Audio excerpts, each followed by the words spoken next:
Yeah, like they'll be talking about what they're reading, what they did read, what they are going to read, blah blah blah, or planning to, and they'll generally focus on their favorites, and they'll make like lists of their favorites, but they will not always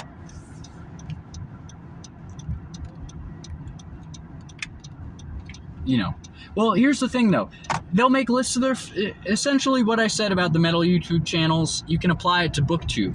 But with BookTube, I mean, I think metal is a relatively smaller world than the world of books, even though probably more people like listen to music regularly than read regularly, and perhaps even more people listen to metal music regularly than really read regularly. The world of books is still an incredibly huge landscape of different kinds of books, different kinds of authors, and this is just in English. And there are even translations of stuff in other languages, but different genres, different authors, different eras. You can go back, at least largely like 150 years. It actually kind of gives you an impression that Howdy McCoskey might be right about the reset, because the novel isn't that old. Like books, apparently they say like Don Quixote is the first novel. It's like, when was that written? Like the 1500s supposedly. And there's not much around then that even gets talked about. I'm not sure there's much around then that you can even look to in terms of like long form fiction. I guess you could look to like epic poetry, maybe like mythology or some kind of like oral stuff, but it's fairly new. So, it's sort of, Howdy McCoskey says, like, he has a recent video actually on his Locals channel where he talks about how this simulation, he says that he suggests that the world is a simulation, and he says actually that this simulation is probably a different simulation from, say, the simulation where they actually built the pyramids. And so, like, the pyramids and older architecture like that might literally just be copied from older simulations into this one. And he even, said that, this simulation might not be even older than, like, the World's Fairs of, like, the late 1800s, I think. Or the 1800s in some sense. So it sort of gives some credence to what Howdy McCoskey talks about, because it seems like so much of our literature is from relatively recently, and then before that it gets very diffuse.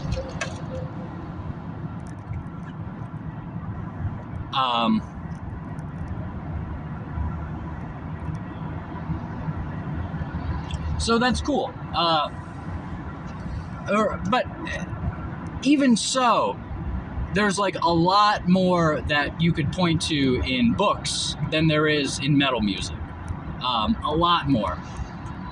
And actually, interestingly enough, music is sort of interesting to begin with, because I don't know how often people think about, like, well, what really is the unit of production in music? It's like with books, the unit of production is essentially the book or the article, or, whatever is not only written, but generally written and then approved to be published in one form or another. It's like the author writes something and then they say, okay, this is it. I guess if you go on like a website like one of mine, you might see things getting edited and changing over time or getting deleted or something. But generally, the unit of writing is the work that has been done. If the unit of it,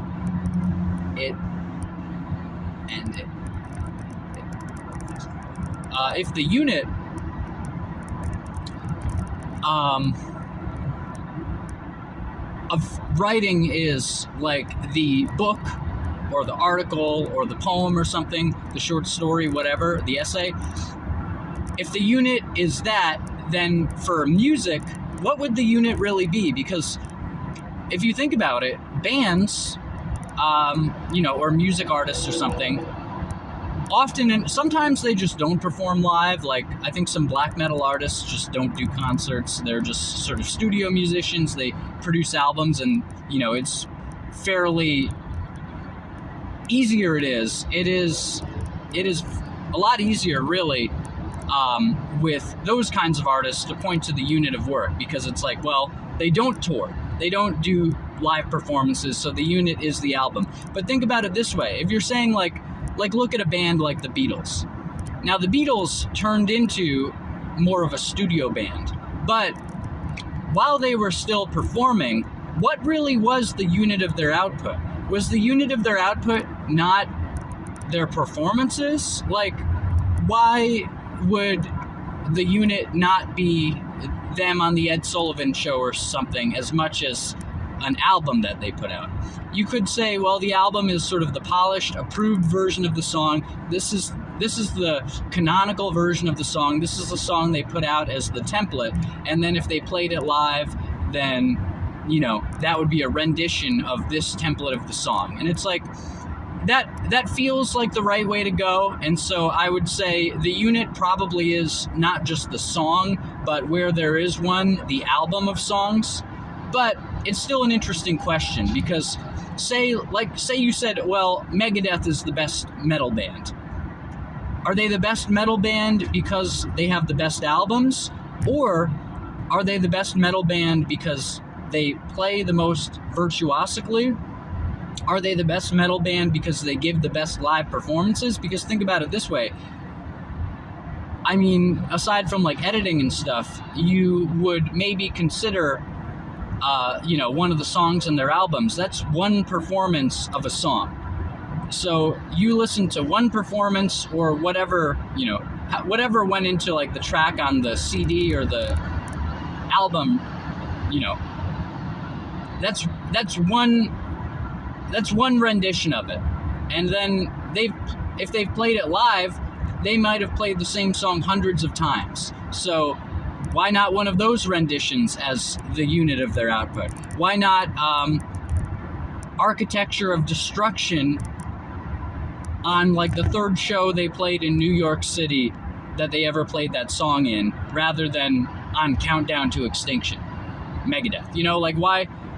Why is the unit this time they played it rather than that time? And I think you might say, well, it's the canonical thing. It's the canonization, it's the approval. And then you might even say that if they remaster the album, now the new unit is actually the remastered version of the song, because that's the last one they gave their approval to. But you might be sort of more of like a Star Wars purist with it or something. And, I'm not saying that to down talk them. Like you might say, well, the original release of it is the unit, and then the remaster is, by the words alone, it's not the unit, because it's a remastering of the unit. The unit is there. They released it. Now this is a remastered version of it. This is a version of it with an adjective, but the it is the original release of it. And, I think that makes sense. I think that's probably that. Yeah. And then you could even say, well, these are live versions of the song. When they play it live, it's a live version that you're hearing. Even if they don't record it, you're hearing a live version when they play it live. And it's like, okay, that makes sense. But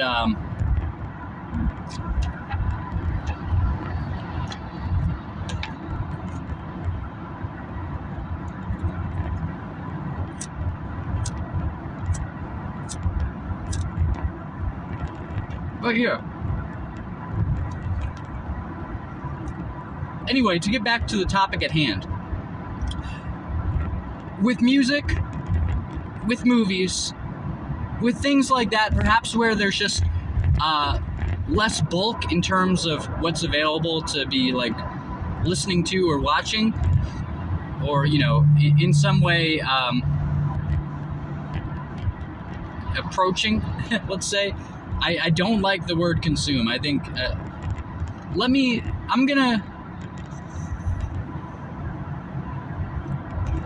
I'm gonna look for where I use the word consume, and I'm gonna put it in the description of this video. And or I'm going to look to where I explain why I dislike that term, and I'm going to post it. I think I explained it in a Matt's Book Reviews episode. I don't know if I've posted it yet, though. If I haven't posted it, I'm going to post it at some point, and then I'm going to have it to refer to, and I'll put it in the description of this video. But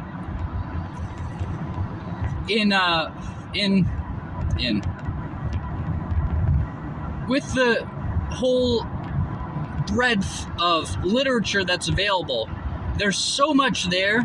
There's so many books that you could read, and you know it's relatively so easy to put out a book as opposed to, you know, well, I guess, I mean, I have freaking music CDs. You can, if you want to listen to some rap by me, by Matt's rap reviews, except not reviews. If you want to listen to Matt's rap performances, you can. I could actually give them to you. I might even post them on this channel. Who knows? But yeah. So I guess it's easy enough to make music. Well, it is if you're making rap music, Matt. Yeah, I don't know, maybe, but. So I guess it's not like the self-publication thing increases the breadth quite as much, because, you know, if you seek it out, I'm sure you could find a bunch of like CDs released by people that you wouldn't hear on the radio or hear about on YouTube channels or whatever. But book is a lot grander in terms of the catalog of available books to read than music is in terms of the catalog of available albums to listen to, or movies are in terms of the catalog of the available movies to watch. Or I get the sense that that is the case. So, not only that, but a lot of booktube channels don't really focus on the best. Like, they'll talk about like this book being good, that series being good, this being good, that being good. But often, at least with the booktube that I've been watching, which is generally fantasy booktube, which is sort of interesting because classically I haven't been a fantasy reader, to the point where I was thinking the other day, I'm not sure if I've ever read a standalone fantasy book other than The Hobbit. I'm not sure I can point to one. Then I think I did think of one. I mean, I've read Harry Potter. I've read the Dark Tower series. I've read the first two books of Lord of the Rings. I've read The Hobbit. Have I ever read a standalone fantasy book other than maybe like, you know, a kid's, like, you know, a book, a young adult or a children's book that's in the fantasy genre? Have I ever read one? I'm not sure. And it's hilarious because it's like I've been spending so much time watching like fantasy tubers. I've read Ender's Game, but that's sci-fi. You know, Ender's Game was good. That's also part of a series, although, as I think I saw Mike say in Mike's book reviews, or maybe it was, I think it was somebody else who said this before I heard Mike say it, but, you know, I think it was the Asian guy. I'm not sure what his name is. Apparently he has a bigger booktube channel than Mike, because I saw somebody, I think it was actually Matt's fantasy book reviews. He put out like a video of the 50, you know, the 50 fantasy book like rankings by like different booktubers, and Mike wasn't pictured in the thumbnail of the video, but that guy was. Is his name Ken Liu, or is that the name of an author? Ken Liu, L-I-U. Anyway, he's pretty good. I like him. He seems pretty smart, and he seems to read a shitload. And you know, he has a video saying like, my top 15 fantasy series. I read 85 fantasy. I think in the thumbnail it says like, I read 85 fantasy series. Here are the top 15 or something. And it's like, oh shit, you read 85 fucking series? And I think he said like he wasn't even a reader of fantasy books until he read, I think it was Mistborn, and it was like a couple years before like whatever video he said that in was. So he's only been reading like fantasy books for like maybe, you know, probably not even 5 years, unless you're considering like fantasy manga fantasy books, because he said he did read manga before he read books. But it's like in like you know, fewer than 5 years maybe, he's read 85 fantasy series. That's insane. I mean, maybe it's not insane if you read consistently maybe that's just what he's generally been reading. But anyway, so he's pretty good. But yeah, Mike, in any case, Ender's Game, I think Mike, and I think maybe it wasn't him actually. No, I think it might have been him, because he had a book, he had a video about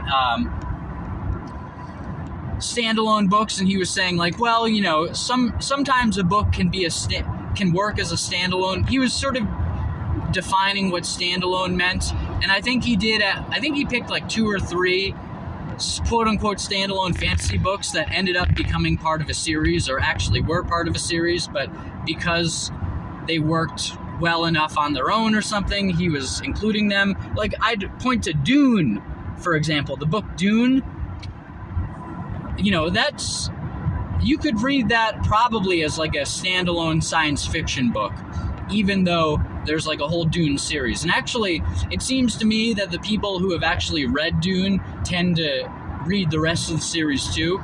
At least Mike from Mike's Book Reviews and my friend who had read Dune. I think, you know, when you finish Dune, I think you tend to read the rest of Dune. So if I do finish Dune, if I do read the 7 books I have piled up for my, you know, current and foreseen book list, then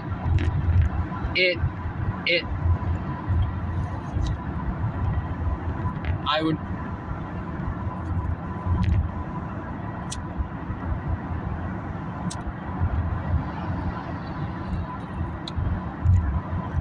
then I might end up reading the rest of the Dune series as well. You know, there seems to be something really magical about Dune that like changes people's lives, and they get really invested in, and they love Dune, and blah blah blah. So maybe that is also something that sort of encourages people, or, you know, people respond to by, you know, doing this to read the rest of the series. So who knows? Anyway. But you know, I've read Ender's Game. I don't know. I'm not. I think there might have been another book that I thought of that's like so-called standalone fantasy that I have read.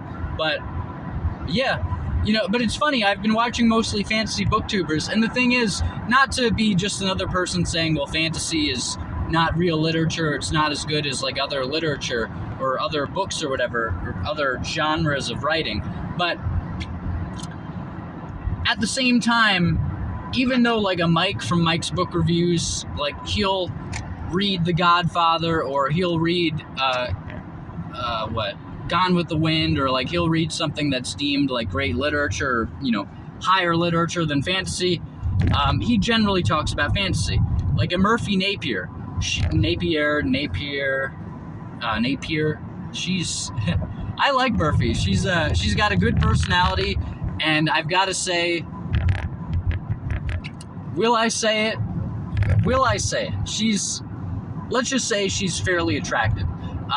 Although that said, first name Murphy, that does sound like a guy's, you know, generally if it's a first name, it's a guy's name. She spells it with an E, but if you're in the trans Paco Taco army, watchers of Matt McKinley on Quantum of Conscience may know what I'm talking about.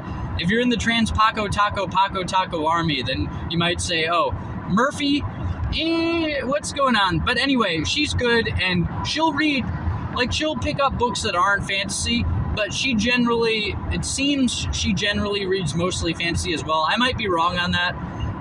But what I'm saying is, a lot of booktubers, as opposed to metal YouTubers, or as opposed to like people making, you know, videos about other things, or people writing about other things, a lot of booktubers will spend a lot of time writing and talking about books that aren't necessarily deemed like the greatest of all time. With metal YouTubers, they'll generally talk about like the greatest in whatever subgenre that they're talking about. If they're like metal YouTubers like Questy, who focus on black metal often enough, to the point where he had like a 10 best black metal albums of the year list in addition to his 10 best metal albums of the year list. I guess it would have been more accurately titled 10 best metal otherwise albums of the year list. But list or not, like Questy talks about black metal a lot, so he'll often focus on the best black metal or his favorite black metal.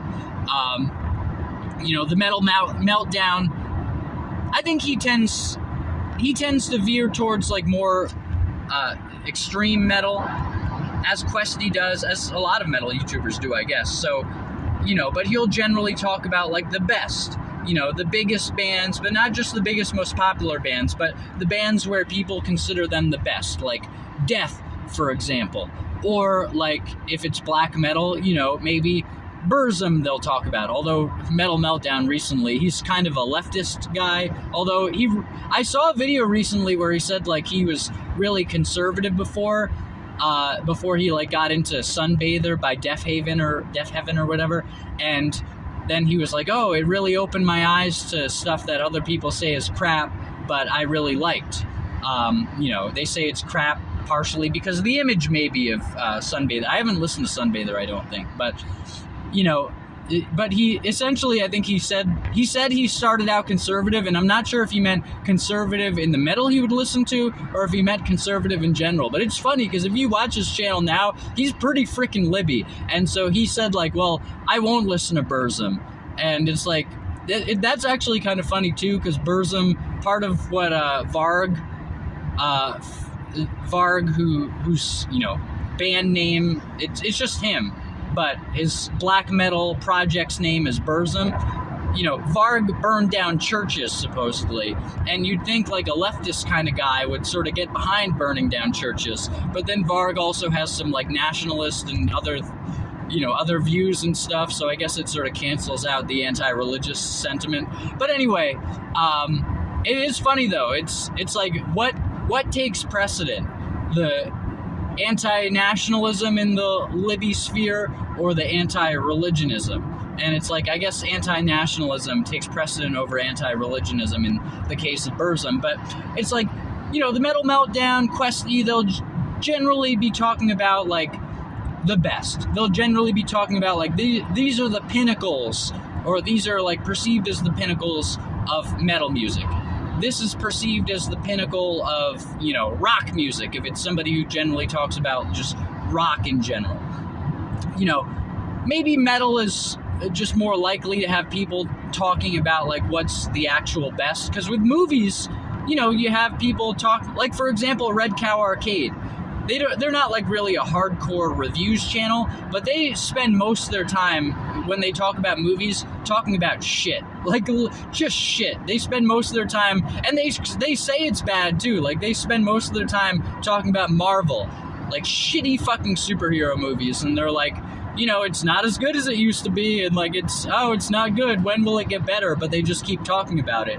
But at least with metal YouTube channels, at least the ones that I've seen, it'll generally be people talking about the best of the best. But with books, it's generally more people talking about, like, whatever they're interested in. And you might say, well, Matt, isn't that a good thing? Like, talk about what you're interested in. If you're not interested in the so-called best of the best, the really pretentious stuff, one might say, I would say it goes beyond like just being pretentious. I would say I think there is sort of even a measurable, if we knew the way to measure it, a measurable sense of how good T.S. Eliot is as a poet. I'd say there probably is a measurable sense of how good Cormac McCarthy is. Like, I'm not sure if anyone knows how to measure it or if anyone has like specifically identified it, but I think there is a measurable sense of how good Stanley Kubrick is as a director. There's a measurable sense of how good Mad Men is, and that it's measurably better than the show Two Broke Girls. Just measurably, it's better. People say art is subjective. I say fucking bullshit. Actually, that's probably a lot of people. People would say, well, Matt, what are you talking about? Starting with the best or not starting with the best? What is the best? It's like, a lot of people might say art is subjective. I say fucking bullshit. I say art is, how you feel about art may be subjective. Like, subjective by definition in that sense, maybe, I suppose, in that sense, anyway,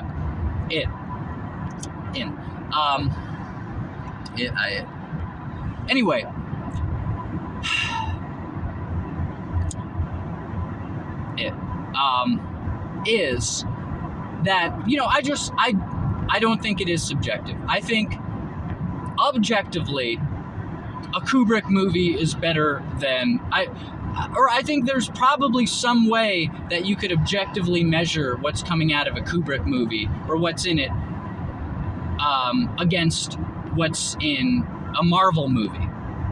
Like, are you really going to sit here and tell me, Matt, it's subjective, a Marvel movie, there's nothing separating a Kubrick movie from a Marvel movie except what you think about it or how much you liked it? It's like, that's fucking bullshit, man. That's fucking bullshit. A Kubrick, Eyes Wide Shut, is there's some sense of difference between Eyes Wide Shut and Captain America. Whatever Captain America movie you want to point to, whatever one, there's some sense of difference between a Captain America movie and Eyes Wide Shut by Stanley Kubrick. And I don't know. I remember arguing or texting with one of my friends at the time about how bullshit I thought it was that Black Panther was nominated for Best Picture. It's like, that's fucking bullshit. A Marvel movie that's, of course it is, for this reason alone maybe, but a Marvel movie, a Marvel movie being nominated for Best Picture, really? Especially, and this might be part of why it might be, Matt, yeah, but especially a Marvel movie that panders to a race group, that's one of the best pictures of the year. It's like, no, I'm fucking sorry.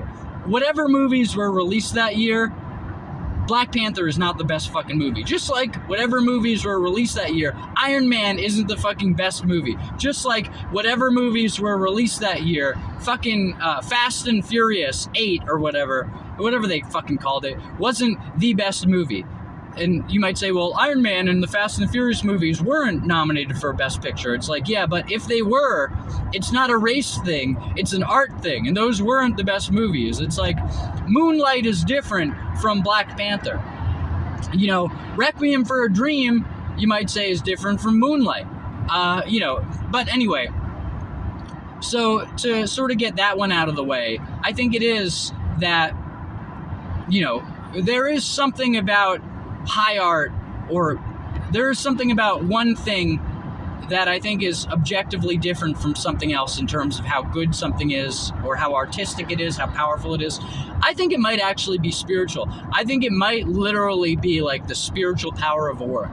You watch a Stanley Kubrick movie, you watch fucking 2001: A Space Odyssey, you watch fucking Tree of Life, or The Tree of Life by Terrence Malick, you watch fucking Synecdoche, New York, maybe.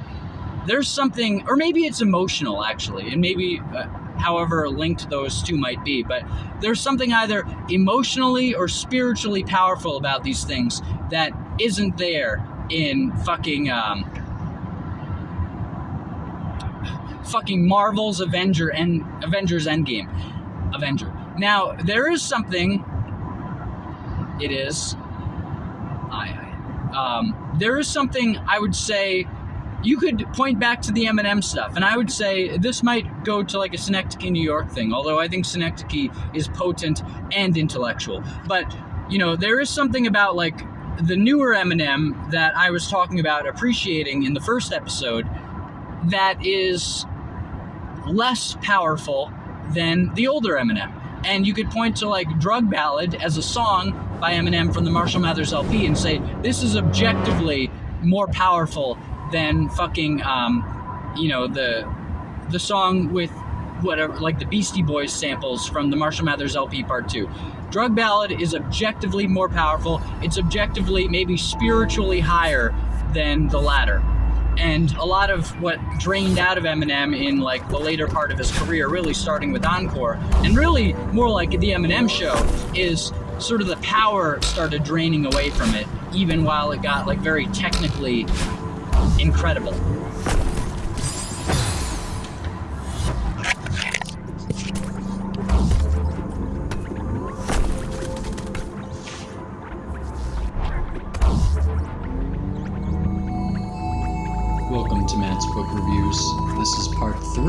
of the, let's say, maybe like the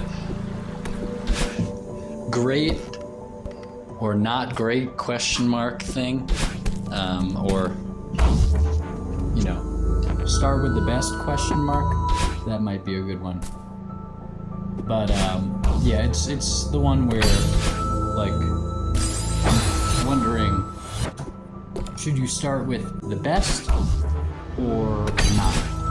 And in terms of reading books, like the best books or, you know, the best literature, whatever. And in this episode, we are going to, you know what, actually, so in the second episode, I sort of made a point that I don't really think it's as subjective as people often say it is in terms of literary quality, or, you know, the goodness or the greatness of a work. You know, I'm looking over here, Portnoy's Complaint. That's, you know, that's like a,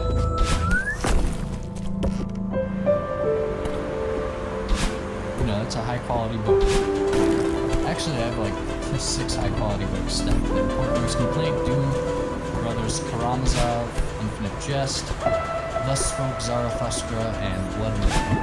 And it's the Pevear translation and whatever the Penguin Classics, either Pevear and Bolahansky, whatever translation, and whatever the Penguin Classics translation, the blue and the orange dominated painting on the cover, like mountains and stuff, on the Thus Spoke Zarathustra. And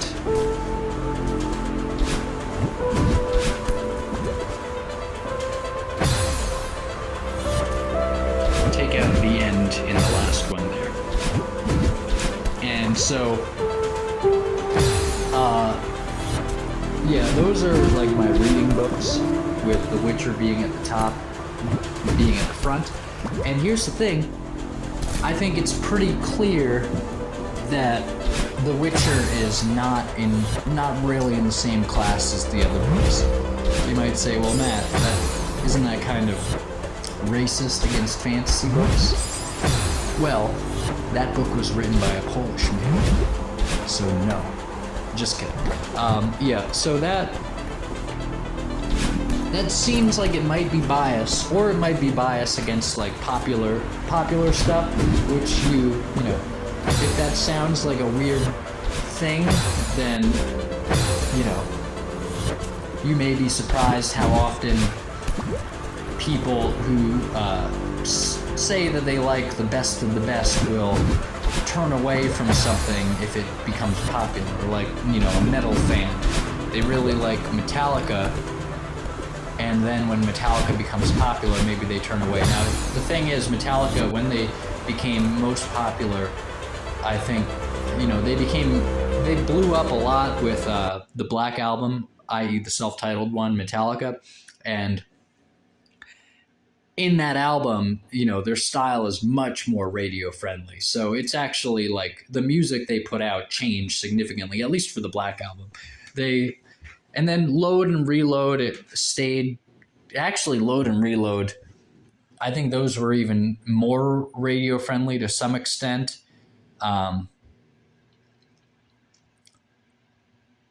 Although to another extent, I mean, the Black Album, the songs were really good, which is sort of a cliched thing to say at this point. Whereas Load and Reload, I recently listened to them. I listened to them in the past few days in my car, and, you know, past like 4 or 5, maybe a little longer than a week over that time, maybe less. I liked Reload more this time. I think Load has some really standout tracks, but just generally I did find that I was enjoying Reload more. It seemed to have, you know, a sharper energy to it. And Reload has Fuel, which is probably the best song out of those 2 albums. But anyway, you'll find that people many people tend to, so Metallica maybe doesn't count because their music changed so much, but many people who like sort of artistic stuff, once it becomes popular, they sort of turn away from it, whether or not it's still good. And the thing, or maybe whether or not it's still good. The thing is, I understand that, like, because here's the thing: so much of what is popular is so crappy that if something becomes popular, you start to look on it with suspicion, and not an unwarranted suspicion. Like, oh, in a landscape where it's popular to kill babies, steal money, and listen to disgusting, horrible rap music out of your car window at high volumes, in a landscape where that's popular, if what I like became popular, what happened? You know, like it really, it kind of makes sense. Other than the idea of like, you know, the ego thing of like, oh, I like this and not many people like it, so I'm like cooler because I like something that people haven't found, or that people, if they did find it, they wouldn't like it. Like it's sort of like an individualism kind of thing. And you could even work into that the idea that most of the mainstream is so garbage. It's similar to the Jesus statement, actually. The path to damnation is like wide and well trodden, and the path to salvation is narrow, and there are few find it. You know, like however many people find the path to salvation. None. I don't know. But I am saying here that saying,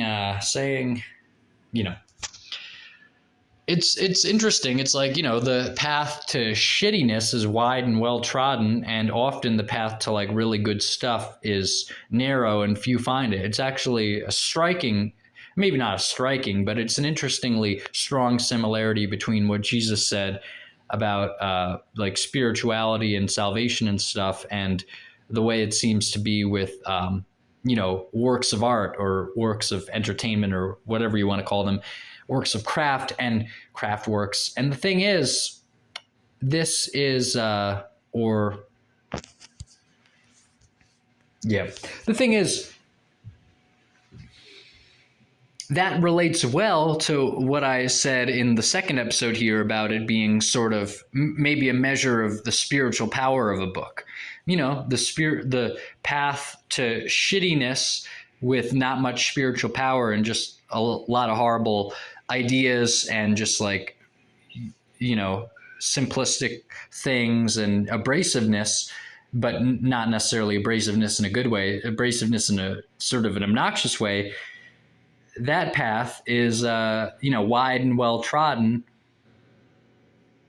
and the path to, spiritually powerful stuff that's really good is often narrow and few find it. So, or if not few find it, few go along with it. You could say classical music is highly good, and many people have heard classical music, but how many people listen to classical music? Probably a very small percentage.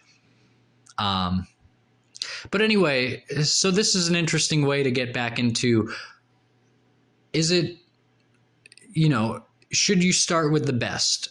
Or, maybe should you just keep going with the best? Should you spend your time on the best or not? And again, as I said in the first one, it seems like it might be a rhetorical question. And then you also might step in with, well, what's the best to you? And, how do you know something is better than something else objectively and stuff? And go listen to the second episode if you haven't heard it, to hear what I have to say about that. But, if you want me to respond to that, I think I talk about it more there. But this is, I would say, in talking about all this stuff, I just to summarize the second one, or to take my point over from the second one, there is better and worse. Kubrick is, on some level, Kubrick has more power or is better than something like Iron Man. On some level, Hemingway has more power or is better than something by James Patterson. James Patterson might be really entertaining. You might have more fun with James Patterson, although if you get into Hemingway, you'll probably have a more engrossing experience. So in some sense, you might really you might have more fun with Hemingway anyway. And same for like a Kubrick movie, really. It's like you just connect. If you connect with it, it's a huge experience as opposed to the thin and shitty experience of just watching a Marvel movie.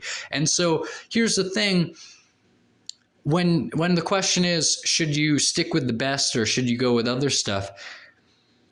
Even though it might sound strange in comparison to what I was saying in the second episode, I think it probably is just, well, you know, you might as well. Well, maybe the first thing is, what are your goals? If your goals are just to have a good time with whatever you're doing, then you probably just want to go with what you like. However, if you sort of crack the code or get on the same wavelength as something that's of a higher value in terms of the spirituality or the artistry involved, whether it be books, music, or movies or otherwise, just all of fucking Borders books, you know, if you're able to get on the same wavelength as all of that stuff, then I would say it is it's more likely that you'll like that stuff more anyway. And, you know, maybe you legitimately enjoyed the Marvel movies. Maybe you didn't. I don't know. I keep picking on Marvel, but it's easy to point to. Just like, you want an example of like a movie that isn't particularly good? Any one of those fucking like 45 fucking movies from Marvel. Yeah, that's a good example. It's something cookie cutter and just like, yeah. But anyway, if you get on the wavelength with something like by Kubrick, then you'll probably like the Marvel movies less. Now, maybe that's not always the case, because the guys, and I love watching Red Cow Arcade. They're so good. Red Cow Arcade and Red Cow Entertainment. Arcade is just clips of the podcast, I guess. But those guys, they sometimes will mention, like, you know, a movie by Kubrick, or, you know, a movie by this person or that person that's really high quality. And often enough, they'll like talk about it with praise. And, you know, they probably know more about like filmmaking and videography than most people, because both of them like have actual, you know, professional experience in those things and seem to work in those fields beyond just doing the podcasts and stuff. But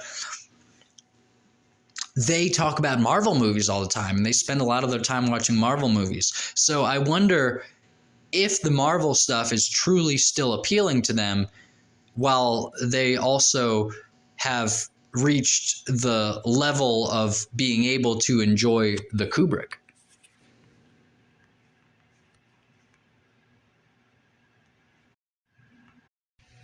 But if your goals are not just to like enjoy something, but to like sort of grow as a person, whether emotionally or, you know, intellectually, or to get sort of a workout, then,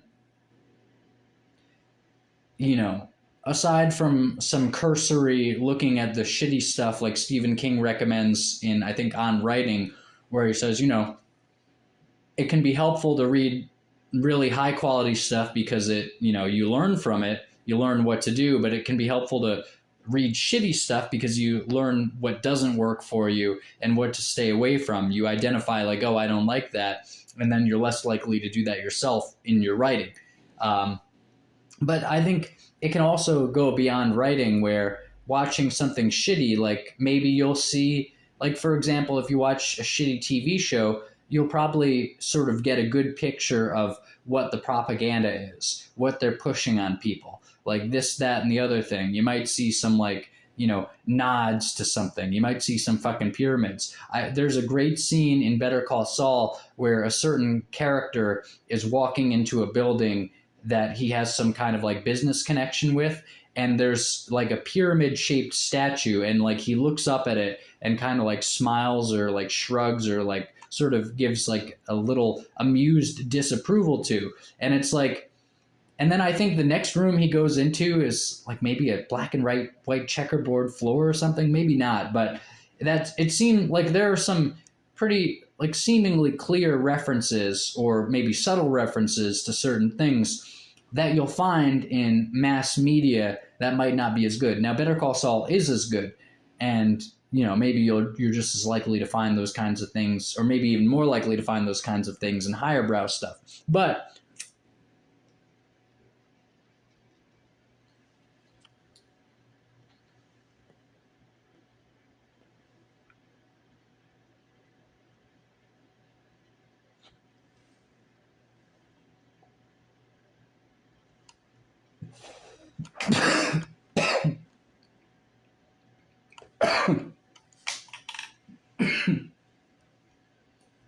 But it can be, again, it can be helpful to look at this crappy stuff if you practice the medium. Like if you're a musician, listening for what doesn't sound good, that can be helpful, but it can be helpful as well to sort of study the culture. And, say you were looking back at the culture of the 60s or the culture of the 20s, or, even earlier cultures than that. The thought came to mind, say you were looking forward at a culture, but it doesn't work that way, does it? Well, maybe it works that way if you go to a building with Tavistock on the front, but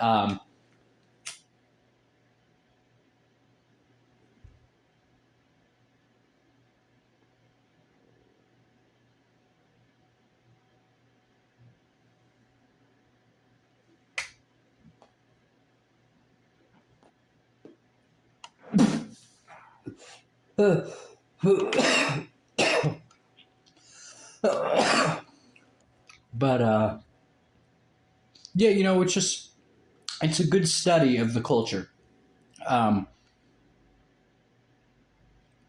not necessarily studying it in terms of like what they're saying, like what the characters are saying and what the show seems to be saying, but even in the sense of like not thinking about what they're talking about, but thinking about the act of them talking about this or that.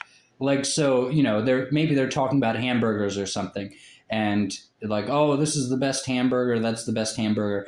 Not thinking about hamburgers, but thinking about like, now why would they be presenting people, like what is they're talking about? What does their conversation about hamburgers have to do with what this seems to be presenting? Like maybe it's a gluttonous society. I mean, I don't know. That's a pretty simple example, and one that's also fairly Pulp Fiction themed. I did watch a YouTube video. I don't know if I finished it, but it was Siskel and Ebert review the films of Quentin Tarantino, and it was them reviewing, I guess, True Lies, Pulp Fiction, and Reservoir Dogs, and they kind of split it up. So like one section of one, and then that section of the next one, and that of the next one, and then they go back to the first one after all that. But anyway, they talked about Pulp Fiction and, of course, the famous hamburger conversation. And in that, and I think I watched that, or watched/listened to that this morning at work. So anyway, this morning at work, really, Matt? Yeah, it's there's a lot of downtime at that job. It's really nice, actually. But yeah. So, but then, well, actually, that's interesting. So that's an interesting point. A big pro on the side of, and it's like, oh, Matt, you're having like a debate in your YouTube video about whether to read the best things or stuff that's not as good. Like, really? Like, like it's like, oh, am I gonna eat the ice cream that tastes the best or ice cream that's doesn't taste as good? I mean, I don't know. Maybe a good, like, am I gonna have a video about like going to McDonald's or going to like a fine steak restaurant or something? I don't know. But okay, so here's a pro on the side of the higher quality stuff. With the higher quality stuff, when it's addressing like themes, because a lot of it is sort of aesthetic and emotional wordlessly, but when it is addressing things more wordily, then a lot of in the high value stuff, or the higher,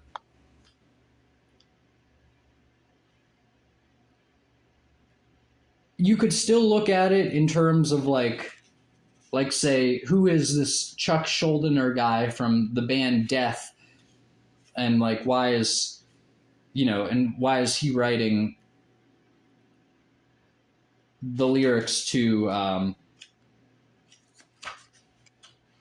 let's find a song. is he writing the lyrics to Together as One from the album Human? Like, or like, what is this, how is this being presented to us? What is this, what does this say about our culture that he's writing a song such as, say, lack of comprehension on Human or Inhuman? Inhuman, that's funny. Like, you might, with a lower level thing, often it's what it's saying about certain things is either politically motivated, like in terms of somebody just like sort of, I don't know. I guess, well, isn't that humor in general though? Like, say you're watching a show, I guess a lot of humor is cultural humor. Because sort of the tension in the joke is that there's tension around these topics. So, in any case, when you look at the work of Chuck Schuldiner as doing something that's fairly highly artistic, and Death is it's hilarious because they're like the first death metal band, and their name is, or they're seen, people will often say that people have said, I think Scream Bloody Gore is the first death metal album, and that's their first album. So you could say, well, they invented death metal in that case. But then other people, I think, say Seven Churches by Possessed, or Possessed by Seven Churches? I know the first black metal album is said to be Venom, or no, it's said to be black metal by Venom. Seven Churches by Possessed. Or 9? Fool me once, shame on you. Fool me twice, shame on me. You can't get fooled again. But anyway, with looking at high quality work, it's not like maybe watching Two Broke Girls where you're not really thinking about what they're saying so much as like maybe looking at, if in one way you could watch it is you're not so much thinking about what they're saying as much as looking at what they're talking about and seeing like what that says about what they're presenting. Maybe, I don't know. That sounds like it might be kind of circular, actually. I think if I added like another emphasis, or I don't know. Anyway, like a song like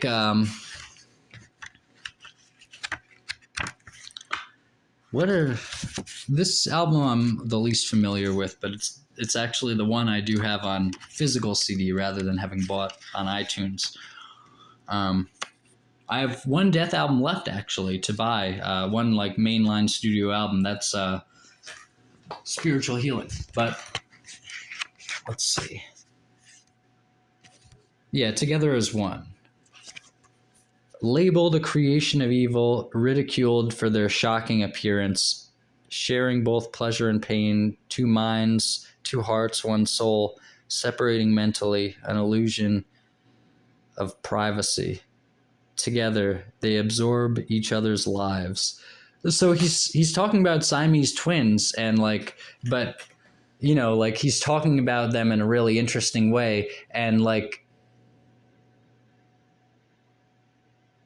it's not so much like analyzing his usage of it as much as connecting with what he's saying itself, and like you're actually getting something out of that, as opposed to like, maybe some stuff, it just, this is when we're talking about conceptual and not just like visual or sensory itself, which, on some level, like look at a painting.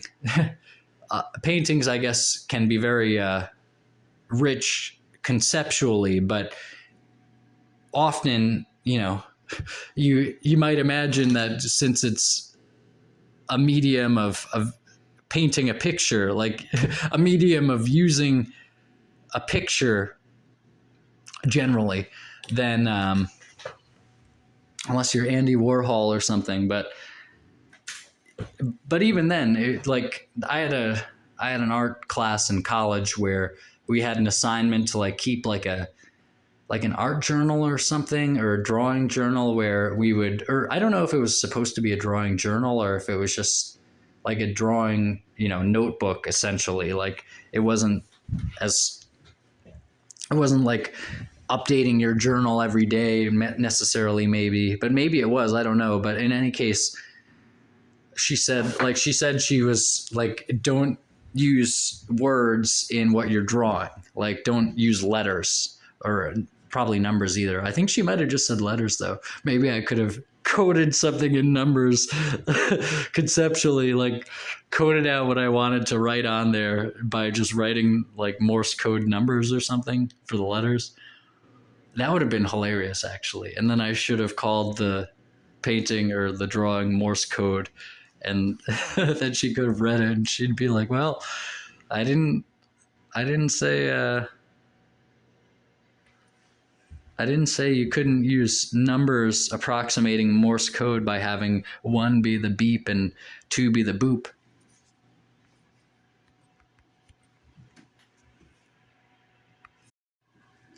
Anyway, I'm not sure. Oh yeah, so I was thinking, did this really get away from me? But okay, so I'm not sure. Yeah, it's just essentially, why not? Or like, my answer is generally like, why not go with the best? If you're gonna watch a movie, unless there's some sort of secondary background character reason for it, or I should say, I guess, like B story or plot line, I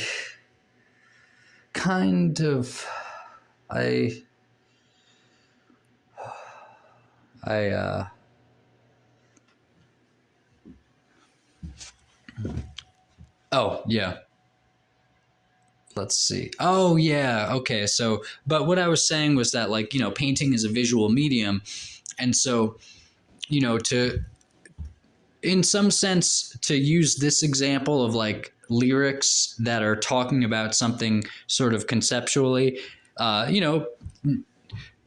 however poetic the lyrics are, or even, oh yeah, well, poetic, that sort of gets more to the sensory thing, but it seems like it's sensory as opposed to conceptualization. I do want to get back to that argument though.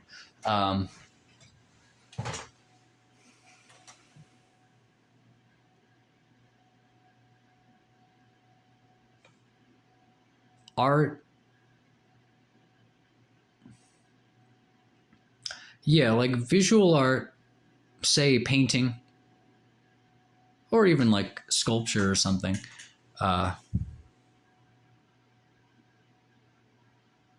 Yeah, visual art not only often seems to be rooted more in the visuals themselves than concept stuff behind it. Although in a certain sense, if they paint a lifelike enough picture, then perhaps you'll feel as if another person is there, and it will be an immersive experience experiencing the art.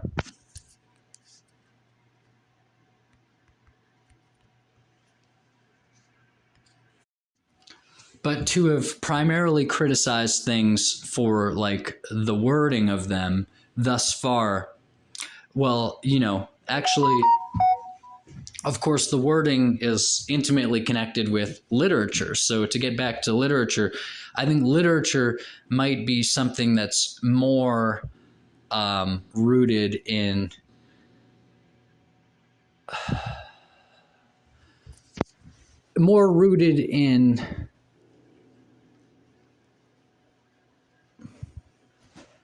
conceptualization. Well, it seems like literature has more business being classified accordingly to what it's saying to some extent. And so while with music or something, it might have no words and it might seem to say something musically, but, with music, essentially, it's not about having good lyrics as much, although that can be interesting, as much as the music itself. Although I will say Death, interestingly enough, in their album Symbolic, which is just incredible. I put it as my number one metal album of all time on my website, mattthoughts2.com. With Symbolic, like, I've listened to it and thought, like, I wonder how well this would work if I didn't speak English and thus understand what they were saying here. Like, I wonder how well the music would have worked without sort of the conceptualization rooting you in a scene with the music swirling around you. And in that sense, I would say that it might, to whatever extent there seems to be power there, where that happens, it just,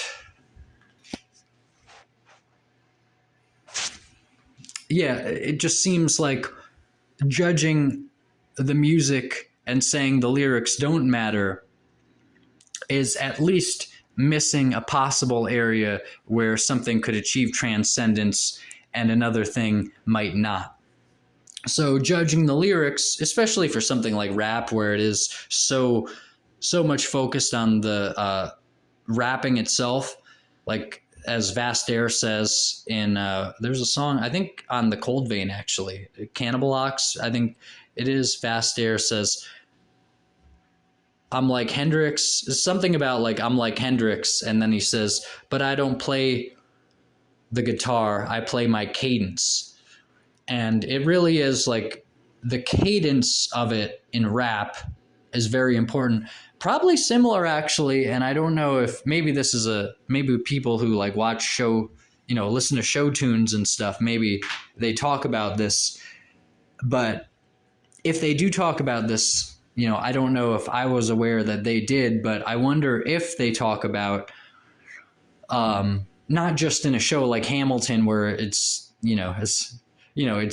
it's done as like a rap song on stage, as much as like just any given musical or something, like the way that they sing, like the lines and stuff, like the rhythm of their singing and stuff. I think probably to a lesser extent than rap, because they're acting something out. And I'm not sure how many musicals I've seen. The South Park movie, I guess. The South Park movie, it seems like they're just kind of singing songs in the musical parts. But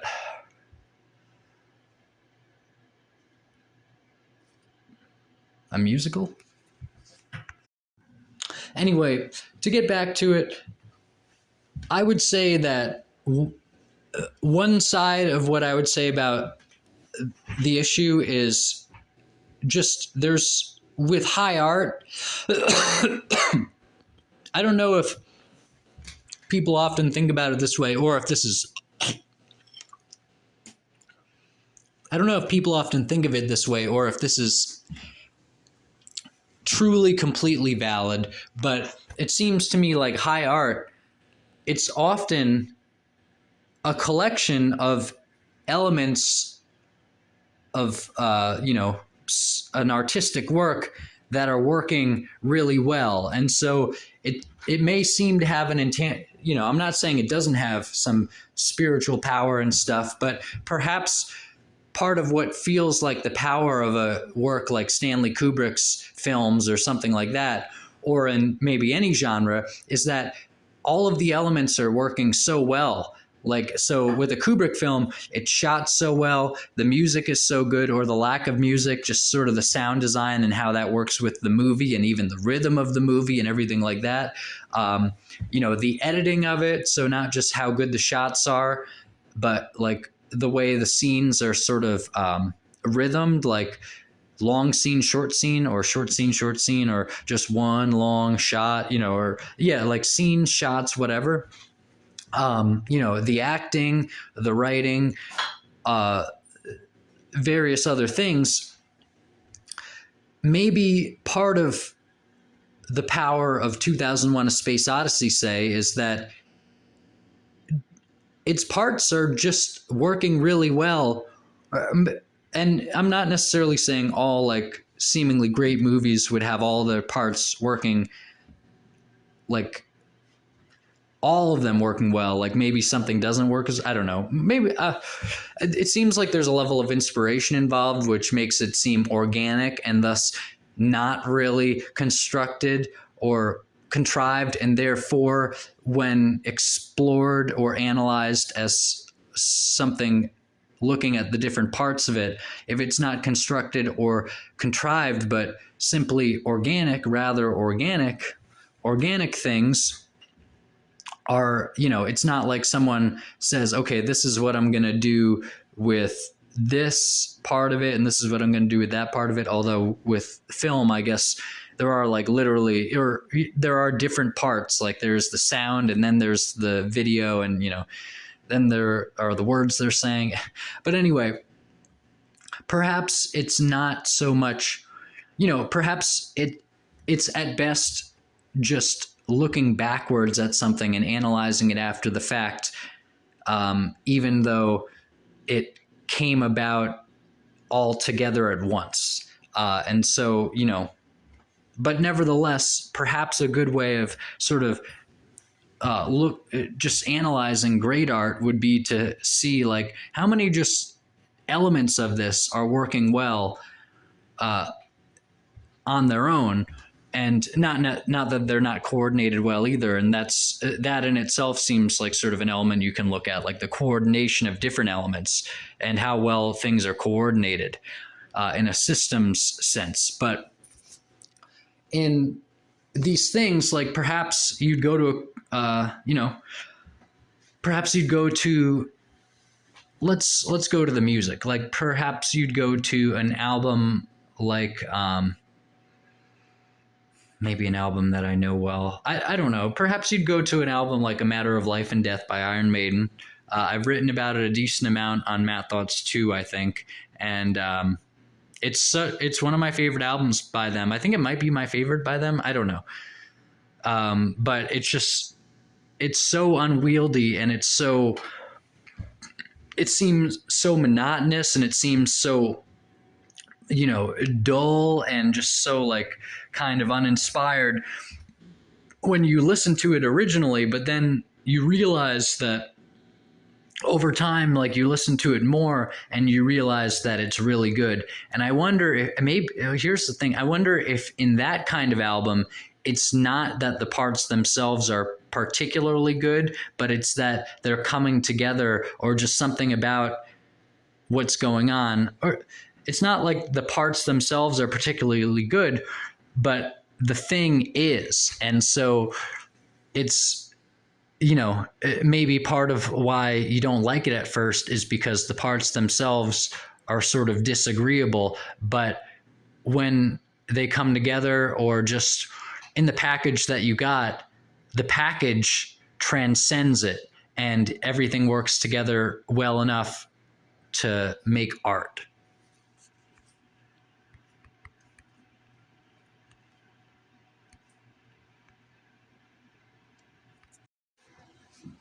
But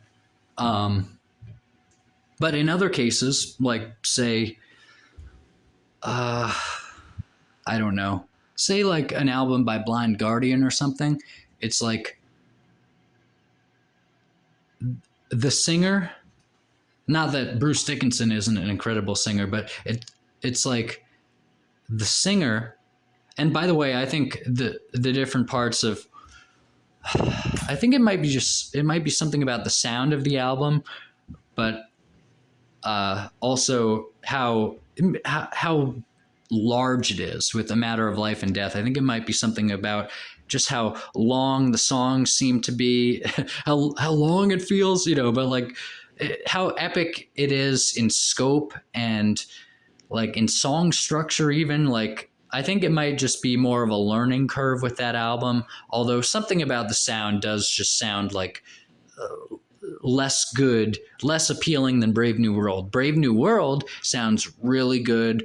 The melodies are just, or I don't know what exactly the things are called, melodies or rhythms, or it's just the music, like the structure of the music is really enjoyable. Bruce's voice is enjoyable, like not just the structure of the instrumentations either, but the structure of the words in the song and like the rhythm that his voice is going at and whatever melody he might be singing in.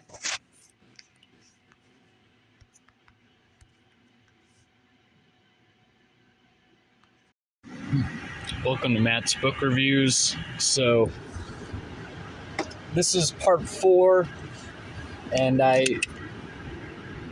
would guess the final part of the series on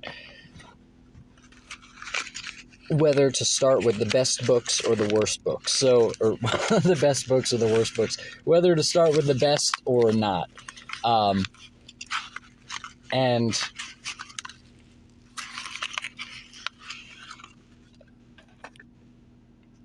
I think ultimately it does come down to your goals for reading.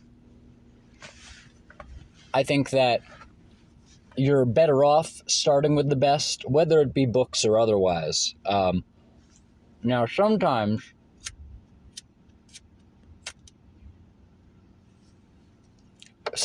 and you see this more classically with music, pun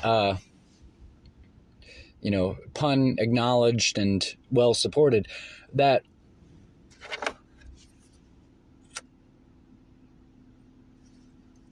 sometimes it takes a little while longer to get into the best stuff. So often you'll have an album that's a grower, or just maybe an album that has a lot of replay value in general, and then you'll have an album that doesn't have a lot of replay value. And the album that doesn't have a lot of replay value, that is often the album that is more immediately appealing.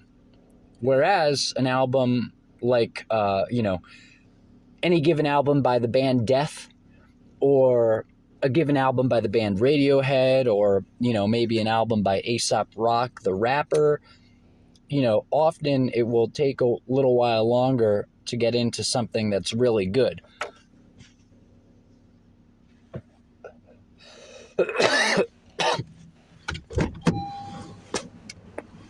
And by really here, I mean very, because, you could have stuff that's deemed good that is more immediately appealing, but then the appeal fades.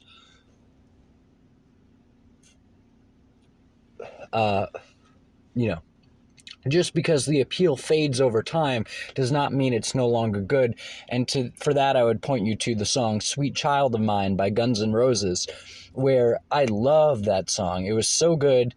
And then I worked at a camp where they played it, I think at least every morning, if not even more than that, on like the camp loudspeakers. So for 4 to 6 weeks, or maybe even a little longer than that, I would hear that song every morning. And it's like, well, once a day, if it is once a day, once a day, that's not too bad.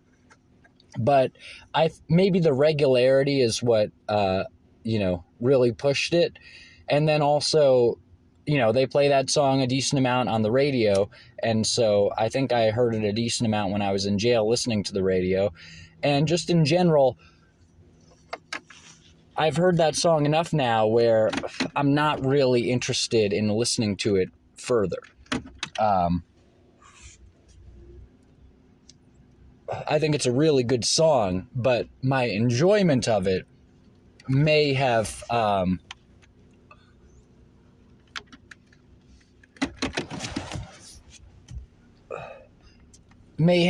dropped off well, it may have reached a peak in the past. But that doesn't mean the song isn't still good. It says more about me than it does, well,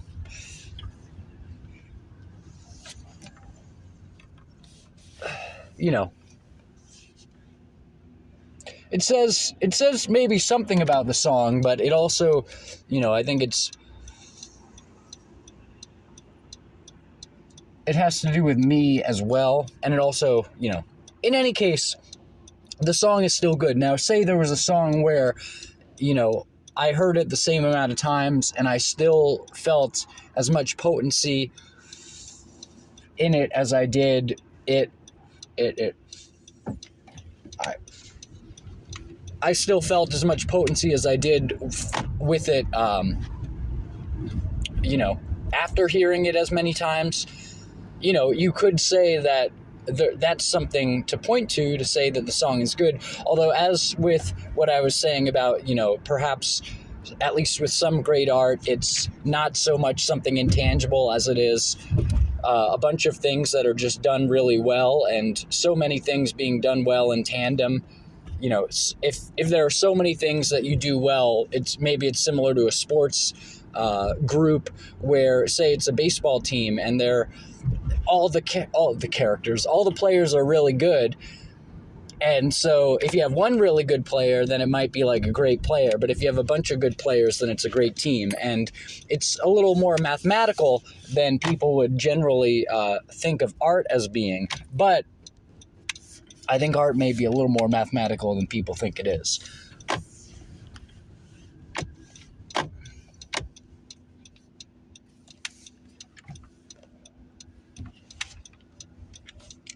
And anyway, so, you know, you could look at that as just another factor, the longevity.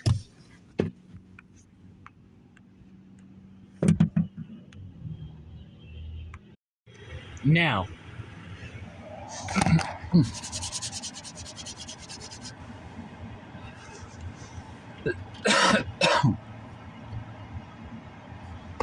now, what do I have to say about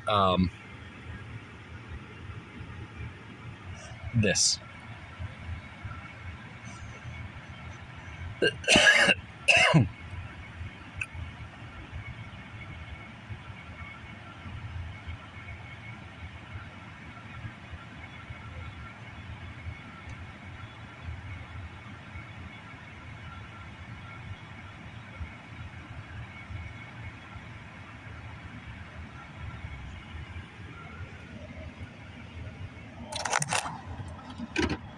Well,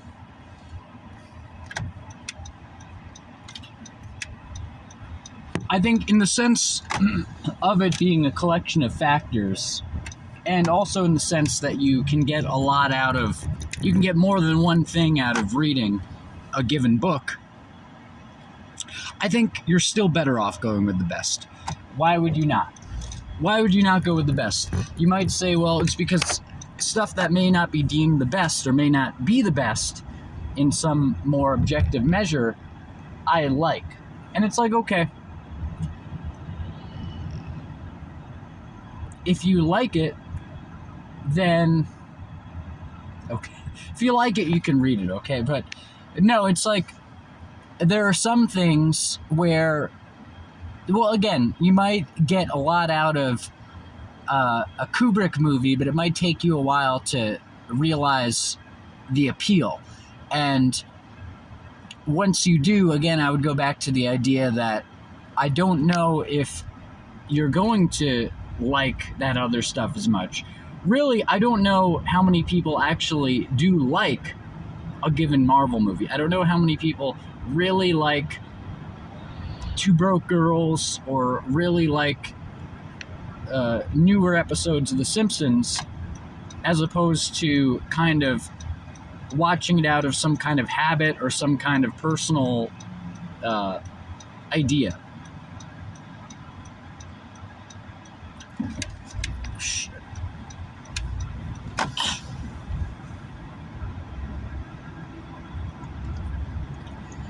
And, I don't know, it seems to me that the answer is go with the better stuff. Because, again, why not? Now, here's the thing. You might say, well, say I like a particular genre. Say I really like fantasy, and some fantasy is very, literary, but a lot of fantasy is a little more akin to Chipotle, where it's good, you like it, and it's healthy enough, but it's not like you're going to a fancy restaurant. And so if somebody gave you the option of getting a free meal at Chipotle or a free meal at somewhere that's higher quality, why would you not take the higher quality? You might say, well, bigger portions at Chipotle, same portions. Different meat at Chipotle. No, you're getting the same type of food. It's just, well, I'm not exactly sure how I would put it apart together. But I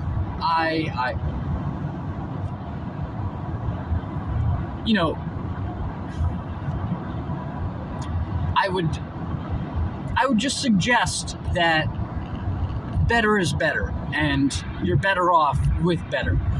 And say you really enjoy fantasy, like that style, and you've already gone through the Tolkien, you've already maybe gone through, I hear that, Patrick Rothfuss is a good writer, although I'm not totally sold on his series, The Kingkiller Chronicle, being necessarily literary in the same sense that J.R.R. Tolkien's books are literary. And by literary, I guess I just mean higher quality. But you might say, essentially, there's not as much high quality stuff in the genre that I like. And it's okay, if that is the case, then maybe that's something that you'd look at and say, I want a fantasy novel or even a whole series, but I